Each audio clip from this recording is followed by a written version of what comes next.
Welcome to smart competitive school. আজকে আমি percentage বা শতকরার উপরে যে ক্লাসটিকে শুরু করেছিলাম তার তৃতীয় ক্লাসটি নিয়ে এসেছি। এর আগের দুটো পর্বে আমি 1 এবং 2 নম্বর দুটি ক্লাসকে কমপ্লিট করেছি। তোমরা যদি ভিডিওগুলিকে দেখে না থাকো তাহলে আমার প্লেলিস্ট থেকে সেই দুটো ভিডিওকে দেখে তবে এই ভিডিওটিকে দেখবে, তাহলে তোমাদের বুঝতে সুবিধা হবে। দেখো, আজকের যে ক্লাসটি রয়েছে সেটা হচ্ছে পার্সেন্টেজ বা শতকরার উপরে তৃতীয় ক্লাস। ঠিক আছে, প্রথম দুটো ক্লাসে আমরা কিছু কনসেপ্ট এবং কিছু অঙ্ক নিয়ে আলোচনা করেছি। আজকের ক্লাসটিতে শুধুমাত্র অঙ্কের উপরে থাকবে, মানে কোশ্চেন এবং অ্যান্সার। ঠিক আছে, তাহলে দেখো যে আগের দিন যে সমস্ত ক্লাসগুলো করেছিলাম তার উপরেই বেস করে কিন্তু এই অঙ্কগুলো থাকবে। প্রথম প্রশ্নটা দেখো কি বলেছে, যে কোনো সংখ্যার 200% এর মান যদি 90 হয় তাহলে ওই সংখ্যাটির 80% এর মান কত হবে। তাহলে এখানে অপশন দেওয়া রয়েছে 40, 32, 36 এবং 35। তাহলে কিভাবে করবে, সবার প্রথমে আমরা লং প্রসেসে করে দেখব। লং প্রসেসে কিভাবে করব, যে কোনো একটি সংখ্যার 200% এর মান হচ্ছে 90। তাহলে আমরা লিখতে পারি যে 200% সমান সমান 90, তাই তো। এবার কি বের করতে বলেছে, ওই সংখ্যার 80% এর মান কত। তাহলে 1% সমান সমান কত হবে, 1% সমান হবে 90 ডিভাইডেড বাই 200। তাহলে 80% এর মান কত হবে, 90 ডিভাইডেড বাই 200 গুণন 80, তাই তো। তাহলে 0 0 কেটে গেল, তাহলে 2 4 2 8, 4 নং 36। তাহলে অ্যান্সার কি হচ্ছে, অ্যান্সার হচ্ছে 36। কিন্তু এটাকে আমরা ওইভাবে করব না, এবার কিভাবে করব, এটাকে শর্টকাটে কিভাবে করা যায় সেই চিন্তা ভাবনা করব। তাহলে দেখো এখানে বলেছে 200% এর ভ্যালু হচ্ছে 90, তাহলে ওই সংখ্যার 80% এর ভ্যালু কত। তাহলে ডাইরেক্ট আমরা এইভাবে বলতে পারি, আগের দিন আমরা শিখেছিলাম কোন জিনিসের 200% সমান সমান কত হচ্ছে 90, তাহলে 100% সমান সমান কত হবে, এর অর্ধেক, তাই তো। তাহলে 45, তাই তো। এবার 80% সমান সমান কত হবে, তাহলে 80% সমান সমান কত হবে, 80% মানে ফ্র্যাকশন এবং পার্সেন্টেজ। ফ্র্যাকশন এবং পার্সেন্টেজের কনভার্সন তোমরা আগের ক্লাসে দেখেছো। তাহলে 100% এর ভ্যালু হচ্ছে 45, তাহলে 80% এর ভ্যালু কত হবে, 80% সমান সমান কত, ফ্র্যাকশনে আমরা আগের দিন করেছি 4/5, তাই তো। তাহলে একে আমরা 4/5 দিয়ে গুণ করে দেব, তাহলে কত হচ্ছে 5 নং 45, 4 নং 36। তাহলে অ্যান্সার হলো 36। তাহলে অঙ্কগুলোকে তোমাদের কিন্তু এইভাবে শর্টকাটে করতে হবে, লং প্রসেসে করলে কিন্তু পরীক্ষায় সময় পাওয়া যাবে না। বোঝা গেল। তাহলে এটা 1 নম্বর প্রশ্ন হলো। তাহলে দেখো প্রথম প্রশ্নটা বোঝা গেল। এবার দেখো দ্বিতীয় প্রশ্ন কি বলেছে, ভালো করে দেখো, যে কোনো একটি সংখ্যার 25% 650 এর 18% অপেক্ষা 19 কম হলে সংখ্যাটি কত। তাহলে এটাকে তোমরা লং প্রসেসে করতে পারবে, কিন্তু দেখো লং প্রসেসে করলে কতটা বড় হয়ে যাচ্ছে। ঠিক আছে, তাহলে স্বাভাবিকভাবেই তোমরা এইভাবে কিন্তু করতে পারবে না। তাহলে কিভাবে করবে, দেখো কোনো সংখ্যার 25%, মানে কোনো সংখ্যা, ধরো একটা সংখ্যা দেওয়া আছে, ধরো সেই সংখ্যাটা হচ্ছে x, ঠিক আছে, যদিও আমরা x ধরে করবো না। সেই সংখ্যাটার 25% এর যা ভ্যালু হবে 650 এর 18% অপেক্ষা 19 কম, মানে 650 এর 18% এর ভ্যালু যেটা আমরা বের করব তার থেকে এই ভ্যালুটা কি হচ্ছে, এই ভ্যালুটা হচ্ছে 19 কম। ঠিক আছে, তাহলে কি বুঝতে পারলে যে কোনটা বড় হচ্ছে আমাদের এটা, বোঝা গেল। তাহলে সবার প্রথমে আমরা 650 এর 18% বের করব, 650 এর 18%। এবার 18% কিভাবে বের করব, ডাইরেক্ট গুণ করে তো আমাদের হবে না, গুণ করে করতে গেলে আমাদের অনেক দেরি হয়ে যাবে। তাহলে 20% সমান সমান 18% সমান সমান 20% মাইনাস 2% লিখতে পারি, 20% মাইনাস 2%। তাহলে 20% কোন সংখ্যার 20% কিভাবে বের করব, 10% কে 2 দিয়ে গুণ, মানে 2 দিয়ে গুণ। দেখো 650 এর 10% সমান কত হবে, 65। তাহলে 20% সমান কত হবে, এর দ্বিগুণ, তাহলে 130। তাহলে দেখো এখানে 20% সমান 130 লিখে দিলাম। মাইনাস 2% কিভাবে বের করবে, 2% দুই ভাবে বের করতে পারো। একটা হচ্ছে তোমার 1% বের করে তাকে 2 দিয়ে গুণ করে দাও, আর একটা হচ্ছে 20% গুণ করে তার সামনের দিক থেকে একটা দশমিক লাগিয়ে দাও, তাহলেই তোমার 2% বেরিয়ে গেল, তাই তো। তাহলে 20% এর ভ্যালু আমরা পেয়ে গেছি, 20% এর ভ্যালু পেয়েছি 130। তাহলে 2% এর ভ্যালু কত হবে, 13 হবে, তাই তো। তাহলে বিয়োগ করলে কত হচ্ছে, 130 থেকে 13 বিয়োগ করলে 117, তাই তো, 117। তাহলে 650 এর 18% সমান সমান হচ্ছে 117, হয়ে গেল। এবার দেখো তাহলে এই সংখ্যাটা আমি একটু আগে কি বললাম, এই সংখ্যাটা বড় কোন সংখ্যাটার থেকে, যে সংখ্যাটা আমরা জানি না, তার 20% থেকে এই সংখ্যাটা বড়, তাহলে সেই সংখ্যাটা কত হবে? তাহলে 19 কমে দিতে হবে। কত বড় আছে? কত বড় বলেছে? 19 বড় বলেছে, মানে এই সংখ্যাটা 19 বড়। তাহলে 19 আমরা বিয়োগ করে দেবো। তাহলে 117 থেকে 19 যদি আমরা বিয়োগ করে দিই তাহলে কত হচ্ছে? 98, 98। তাই তো? তাহলে এবার এই 98টা কি সেই সংখ্যাটা? কি সেই সংখ্যাটা নয়, কারণ এখানে প্রশ্নেই বলে দিয়েছে দেখো যে কোনো সংখ্যার 25%, তার মানে যে 98 এই সংখ্যাটা বেরোলো সেটা কিন্তু ওই সংখ্যাটার 25% মান বেরোলো। ঠিক আছে, সেই সংখ্যাটা বের হয়নি। তাহলে সেই সংখ্যাটা বের করতে গেলে কি করতে হবে? দেখো তাহলে আমরা কি লিখছি যে 25% এর ভ্যালু কত? 98। তাহলে 100% এর ভ্যালু কত হবে? দেখো এখানে পার্সেন্টেজ আমরা 4 গুণ করে দিলাম, তাহলে এখানে সংখ্যাটাও কি হবে? 4 গুণ করে দিতে হবে। 98 গুণন 4, তাহলে গুণ করলে কত হচ্ছে? দেখো গুণ করে হবে 392। বোঝা গেল? তার মানে সেই সংখ্যাটা কত হলো? সেই সংখ্যাটা হলো 392, অপশন ডি। ঠিক আছে, কোথাও বুঝতে সমস্যা হলে অবশ্যই তোমরা কিন্তু কমেন্ট বক্সে কমেন্ট করে জানাবে। তাহলে এবার দেখো এর লং প্রসেসে কিভাবে করেছি, যে সংখ্যাটাকে x ধরেছি, সেই 650 এর 18% বের করেছি। 18% হচ্ছে 117 মাইনাস x ইন্টু 25/100। দেখো অনেক কিন্তু লেন্দি প্রসেস। অ্যান্সার কি হলো? অ্যান্সার হচ্ছে 392। বোঝা গেছে তো? নেক্সট অঙ্ক দেখো, বলেছে যদি কোনো সংখ্যার 37.1/2% মান হচ্ছে 900, তবে সেই সংখ্যাটির 62.1/2% মান কত হবে? সবার প্রথমে যখনই দেখবে যে এই ধরনের পার্সেন্ট রয়েছে, সাথে সাথে তোমাদের কিন্তু ফ্র্যাকশন থেকে পার্সেন্ট থেকে ফ্র্যাকশন, এই ভ্যালুগুলো কিন্তু মাথায় চলে আসবে। 37.5% কে আমরা ফ্র্যাকশনে কি লিখেছিলাম? 3/8, তাই তো?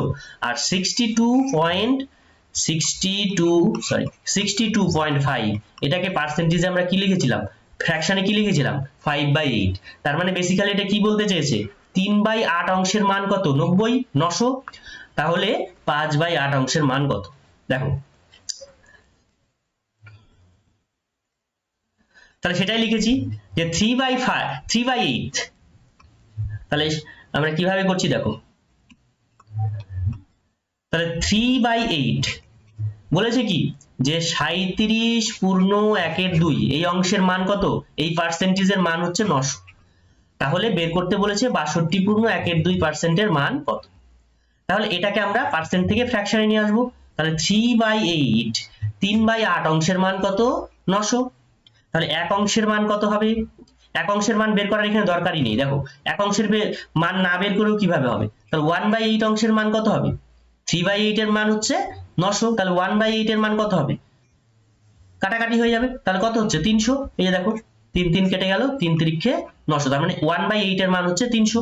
আমাদের 5/8 এর মান বের করতে বলেছে, তাহলে 5/8 সমান এর 5 গুণ, তাহলে 5 × 300, তাহলে কত হচ্ছে? 5 × 300 মানে 1500।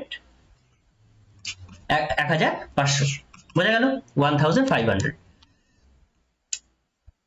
দেখো আমরা সেভাবে করেছি। 3/8 ভ্যালু হচ্ছে 900, তাহলে 1/8 হচ্ছে 300, তাহলে 5/8 হচ্ছে 5 × 300 সমান 1500। এবার এটাকে আমরা আরেকটু অন্যভাবে করার চেষ্টা করি যদি কারো বুঝতে সমস্যা হয়। তাহলে 3/8 অফ এ নাম্বার, তাহলে 3/8 অফ এ নাম্বার হচ্ছে কত? 900। বোঝা গেল? তাহলে সেই নাম্বারটা সমান কত হবে? সেই নাম্বারটা দেখো ওইদিকে চলে যাবে, ওইদিকে গিয়ে কত হবে? 900 ইন্টু ওটা ওইদিকে চলে গেল 8/3, তাই তো? তাহলে সেই সংখ্যাটা কত হচ্ছে? কাটাকাটি করো, তাহলে 3 × 9 মানে 3 × 24, 2400। এবার আমাদেরকে বের করতে হবে কতর মান? 5/8 এর মান। তাহলে 2400 গুণন 5/8, কাটাকাটি করলাম, 3 × 24, তাহলে কত হলো? 1500। বোঝা গেছে? তোমাদের কিন্তু বিভিন্ন ভাবে এটা ভাবতে হবে, যত ভাবে ভাববে তত এগুলো কিন্তু ক্যালকুলেশন সহজ হয়ে যাবে।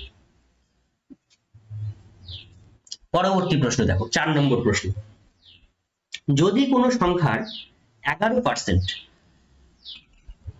ওই সংখ্যার 7% অপেক্ষা 18 বেশি হয়, তবে সেই সংখ্যাটি হবে।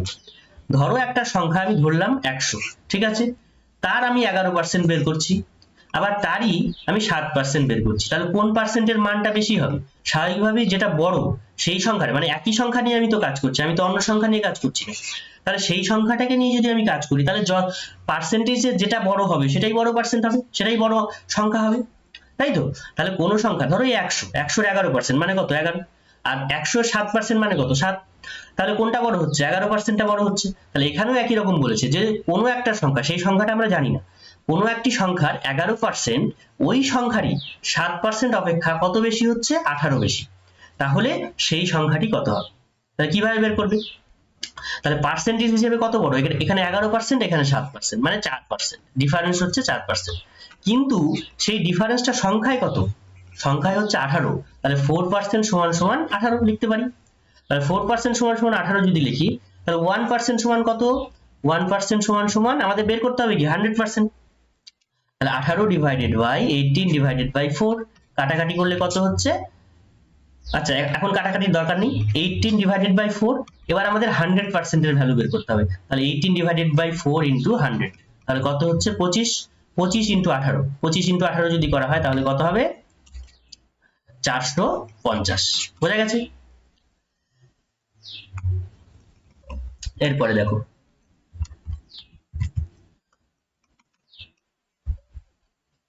পরবর্তী প্রশ্ন 5 নম্বর।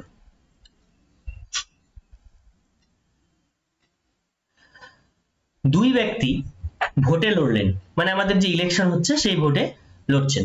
একজন পেলেন 65% ভোট এবং তিনি 300 ভোটে জয়লাভ করলেন, তবে মোট ভোটার সংখ্যা কত? তাহলে কিভাবে বের করবে? আমরা ধরে নিচ্ছি এখানে দুইজনই প্রতিদ্বন্দ্বী, ঠিক আছে, কারণ এখানে দুই ব্যক্তি ভোটে লড়ছেন, ঠিক আছে, মানে দুইজনই প্রতিদ্বন্দ্বী, মানে একজন জিতছে একজন হারছে। এখন সাধারণ নির্বাচনে যেগুলো হয় যে অনেকগুলো প্রতিদ্বন্দ্বী, সেগুলো আমরা কিন্তু ধরছি না, দুইজনই ধরছি। তাহলে একজন কি হবে? উইনার, আর একজন হচ্ছে লুজার, মানে একজন জিতলেন একজন হারলেন। তাহলে একজন পেলো হচ্ছে 65% ভোট, তার মানে যে জিতলো একজন উইনার একজন লুজার। উইনার কত পার্সেন্ট ভোট পেলো? 65%। এবং তিনি 300 ভোটে জয়লাভ করলেন, তাহলে লুজার কত পার্সেন্ট ভোট পাবে? যে হেরে গেল সে কত পার্সেন্ট ভোট পাবে? আমরা তো জানি টোটাল পার্সেন্ট কত? 100। তাহলে তার মধ্যে 65টা ভোট যে জিতেছে সে নিয়ে নিয়েছে, তাহলে বাকি পড়ে থাকলো কত? 35। তাহলে 35% ভোট কে পেলো? 35% ভোট পেলো লুজার, মানে যে হেরে গেছে। তাহলে 65% ভোট পেলো উইনার, জয়ী প্রার্থী, আর 35% ভোট পেলো পরাজিত প্রার্থী। তাহলে তাদের মধ্যে ডিফারেন্স কত? তাহলে তাদের মধ্যে ডিফারেন্স পার্সেন্টেজে কত?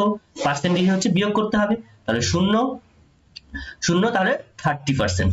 তাহলে তাদের ডিফারেন্স হচ্ছে 30%। বোঝা গেল?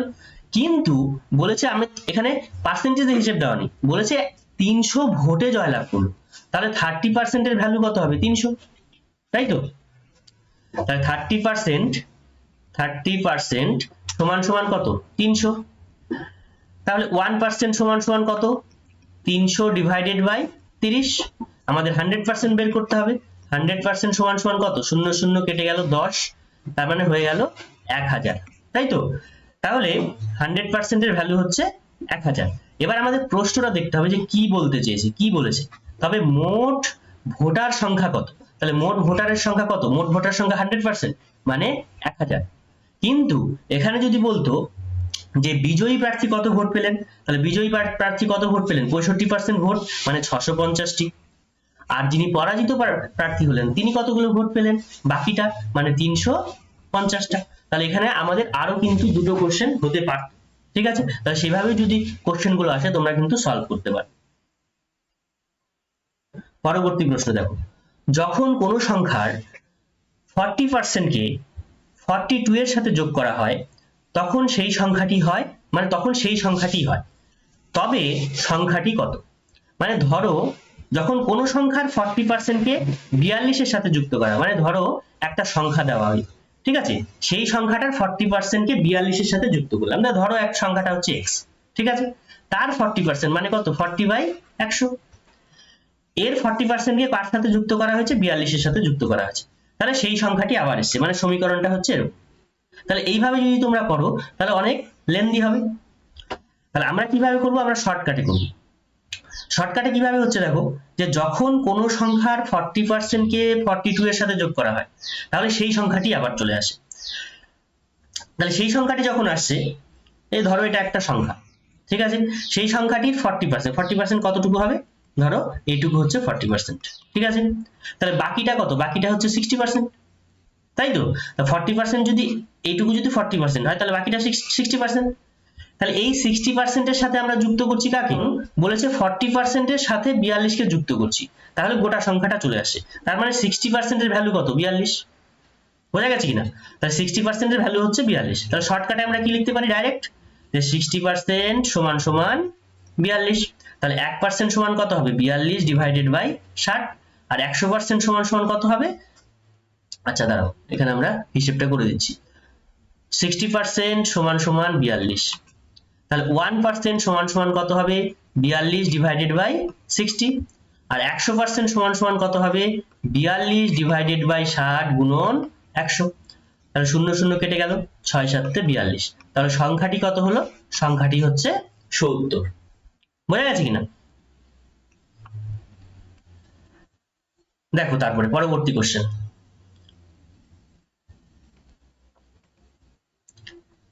একটি স্কুলে মোট ছাত্রছাত্রীর 75% হচ্ছে ছাত্র, মানে ছেলে এবং মেয়ে দুজনেই রয়েছে এই স্কুলে। তাহলে 75% হচ্ছে বয়েজ মানে ছাত্র, এবং ছাত্রীর সংখ্যা হচ্ছে 420। তবে ওই স্কুলে ছাত্র বা বয়েজ এর সংখ্যা কত। ভালো করে লক্ষ্য করো, একটা পার্সেন্টেজে দেওয়া রয়েছে আর একটা সংখ্যায় দেওয়া রয়েছে। তার মানে হয় আমাদেরকে সবগুলো পার্সেন্টেজে কনভার্ট করতে হবে, না হলে সংখ্যায় কনভার্ট করতে হবে। তাহলে গোটা স্কুলে আমাদের যে ছাত্রছাত্রী রয়েছে তাদেরকে আমরা কত ধরছি, 100% ধরছি। তার মধ্যে বয়েজ কত রয়েছে, 75%। তাহলে এখানে আমরা 75% বয়েজ ধরে নিলাম। তাহলে গার্লস কত হবে, মানে মহিলারা কত, মানে ছাত্রীরা কত আছে, ছাত্রীরা আছে 100%, সেখান থেকে 75 বাদ দিয়ে দিতে হবে, তাহলে 25% হচ্ছে ছাত্রী, ঠিক আছে। এবার ছাত্রীর সংখ্যা, সংখ্যা দেওয়া আছে, পার্সেন্টেজ দেওয়া নেই, তাহলে পার্সেন্টেজ আমরা বের করে নিলাম 25%। আর সংখ্যায় কত, সেটা সংখ্যায় হচ্ছে 420। তাহলে লিখতে পারি এবার যে 25% সমান সমান কত, 420। এবার আমাদের প্রশ্ন যা বলেছে সেই অনুযায়ী আমাদেরকে উত্তরটা বের করতে হবে। তবে সেই স্কুলে ছাত্রের সংখ্যা কত, ছাত্রের সংখ্যা আমরা পার্সেন্টেজে কত জানি, 75%। তাহলে 25% এর ভ্যালু হচ্ছে 420। তাহলে 75% এর ভ্যালু কত হবে, 75% 25% এর কয় গুণ, 3 25 75। তাহলে এখানেও আমরা 3 দিয়ে গুণ করে দেব। তাহলে 420 গুণন 3 কত হচ্ছে, 1260। ঠিক আছে। কোশ্চেন,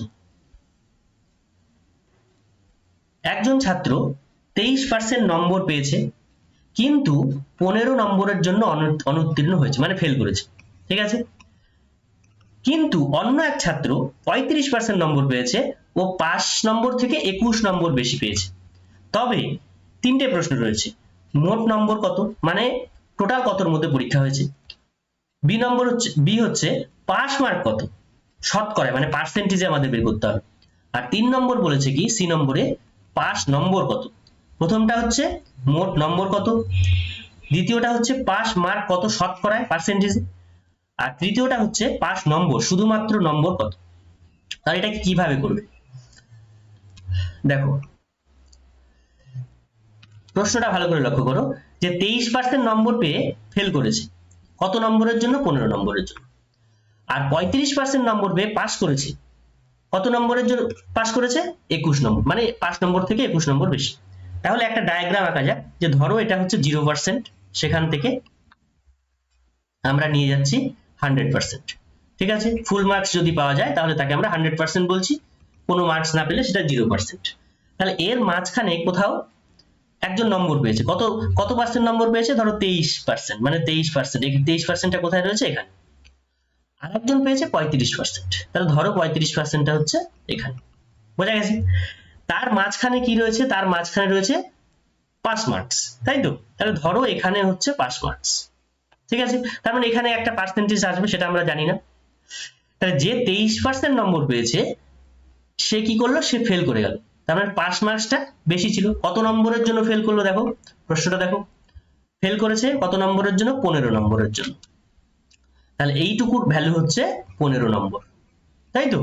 আর যে 35% নম্বর পেলো সে আবার পাস করলো, কত নম্বরের জন্য পাস করলো, কত নম্বর বেশি পেলো 5 মার্কস থেকে, এটা হচ্ছে পাস মার্কস, পাস মার্কস, ঠিক আছে।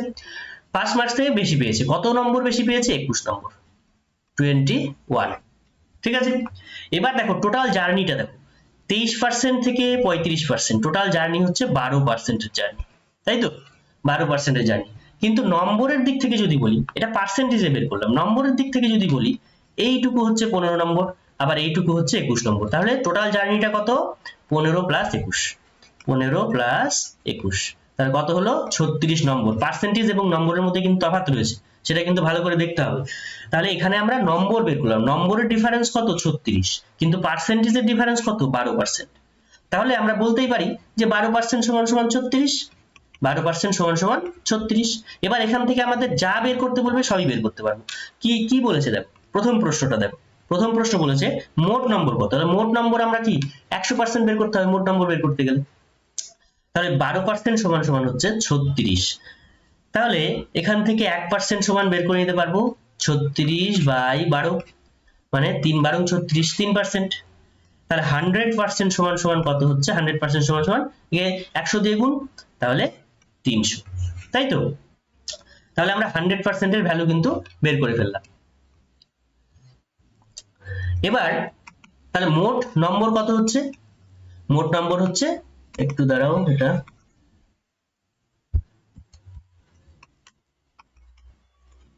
দেখো মোট নম্বর কত হচ্ছে। তাহলে মোট নম্বর হলো 100% সমান সমান 300। এবার বি নম্বর প্রশ্ন দেখো, বি নম্বর বলেছে যে পাস মার্ক কত। তাহলে পাস মার্ক কিভাবে বের করতে পারবো? পাস মার্ক বের করতে গেলে আমাদের কি বের করতে হবে? 23% এর মানও আমাদের জানতে হবে, কারণ 23% মানে সে কত নম্বর পেয়েছে সেটা আমাদের জানতে হবে। 23 এটা পার্সেন্টেজে বের করা আছে। তাহলে 23% সমান সমান কত? 1% এর মান কত? 1% এর মান হচ্ছে 3। তাহলে 23% এর মান কত হচ্ছে? একে 3 দিয়ে গুণ করে দিচ্ছি, 3 দিয়ে গুণ করলে কত হচ্ছে? 3 3 9, 3 2 6, 69, তাই তো? তাহলে 23% এর মান হচ্ছে 69। 35% এর মান কত? 35% মানও বের করে রাখি, তার কারণ কি চেয়েছে সেটা তো আমরা জানি না, আমরা বের করে রাখছি। তাহলে 3 × 35, তাহলে কত হচ্ছে? 105। তার মানে যে 35% নম্বর পেয়েছে সে পেয়েছে 105, আর যে 23% নম্বর পেয়েছে সে পেয়েছে 69। বোঝা গেছে? তাহলে পাস মার্কস কত হবে?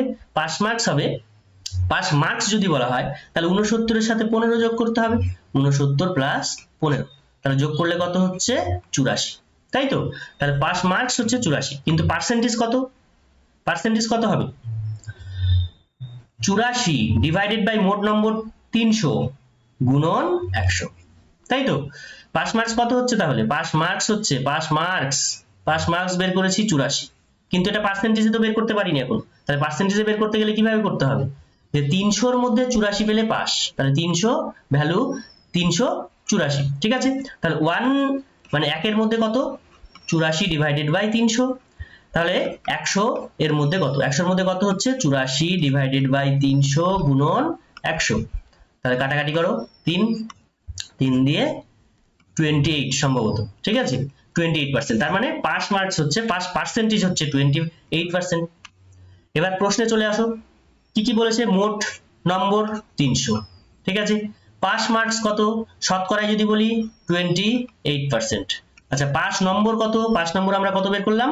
69 প্লাস 15, মানে কত ছিল? 84। বোঝা গেছে? তাহলে দেখো এই অঙ্কটা কিভাবে করা আছে, বুঝতে পারলে?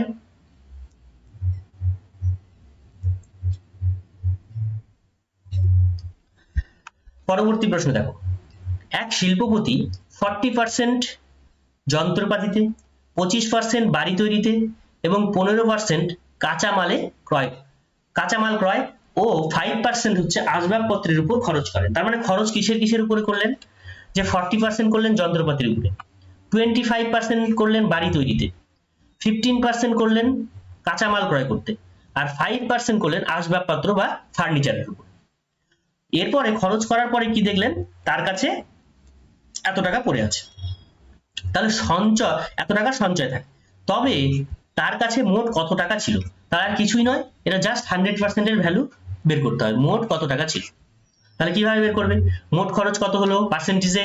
40 প্লাস 25 প্লাস 15 প্লাস 5, তাহলে কত হচ্ছে? 25 আর 5 30, 30 আর 15 45, 45 আর 40 85%।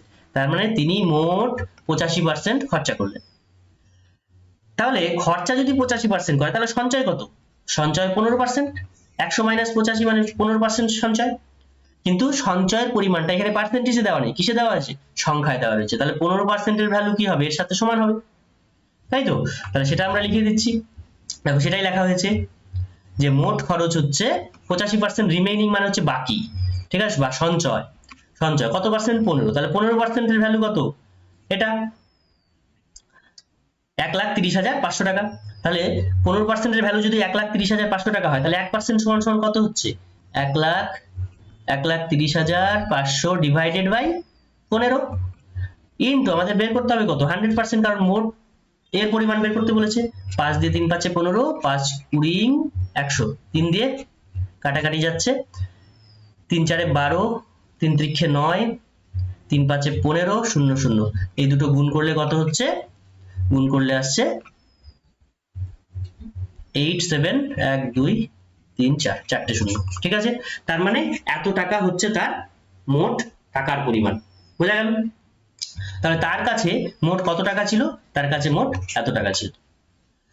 তাহলে এই পর্যন্তই আজকের ক্লাসটি। আগের দিনে যে সমস্ত ক্লাসগুলো আমি করেছিলাম সেই কনসেপ্টের উপরে বেস করে কিন্তু আজকের অঙ্কগুলো। অবশ্যই সেই ক্লাসটিকে দেখে নেবে, আর ভিডিওটিকে ভালো লাগলে লাইক, শেয়ার এবং কমেন্ট করবে। আর এই ক্লাসের যে পিডিএফ সেটা তোমরা আমার টেলিগ্রাম চ্যানেলে পেয়ে যাবে, যেটি আমি আমার ডেসক্রিপশন বক্সে দিয়ে রাখবো। Thank you.